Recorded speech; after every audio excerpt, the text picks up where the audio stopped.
Revolution and Represent 107.3 FM. My name is Tariq. Now, listeners, you may remember not too long ago we had a spoken word artist by the name of Sully Breaks.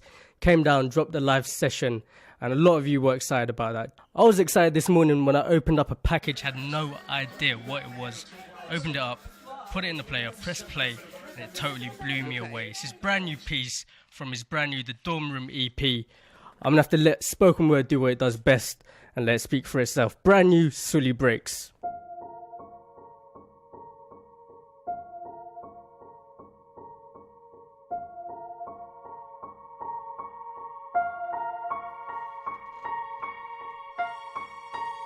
Right now, there is a kid finishing parents' evening in a heated discussion with his mother, saying, why does he have to study subjects he will never ever use in his life? And she will look at him blank-eyed, stifle a sigh, think for a second, and then lie.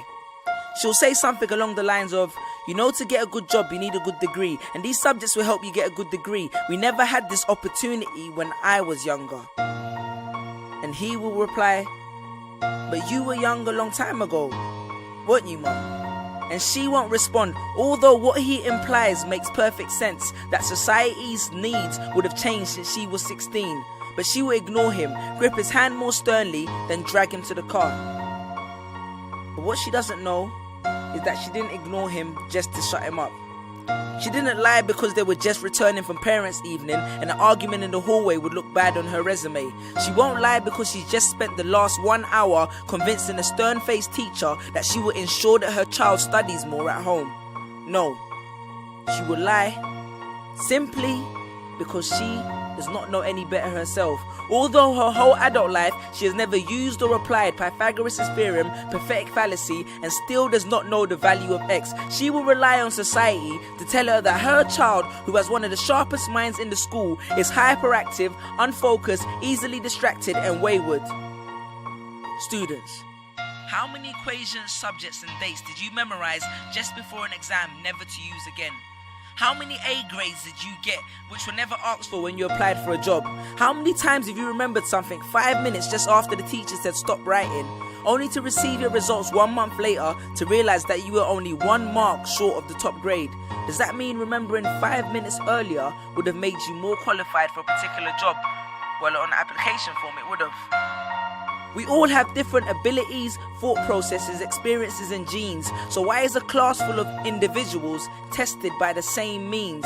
So does that mean Sherelle thinks she's dumb because she couldn't do a couple of sums? And if this issue is not addressed properly, it then becomes a self-fulfilling prophecy. Then every school has the audacity to have a policy on equality. The irony. Exams are society's methods of telling you what you're worth. But you can't let society tell you what you are, because it's the same society that tells you that abortion is wrong but then looks down on teenage parents. The same society that sells products to promote natural hair, looks and smooth complexion, with the model on the box half photoshopped and has fake lashes and hair extensions, with pastors that preach charity but own private jets, imams that preach against greed but are all fat, parents that say they want educated kids but constantly marvel at how rich Richard Branson is, governments that preach peace but endorse wars, that say they believe so much in the importance of higher education and further learning, then why increase tuition fees every single year? I believe Miss Jefferson when she took me into the office and said that my exams would be imperative to my success, because we was taught to always follow when Miss Jefferson led. But then I took Jefferson out of the equation and learned to think for myself. I realized we was taught to always follow when Miss led. The irony.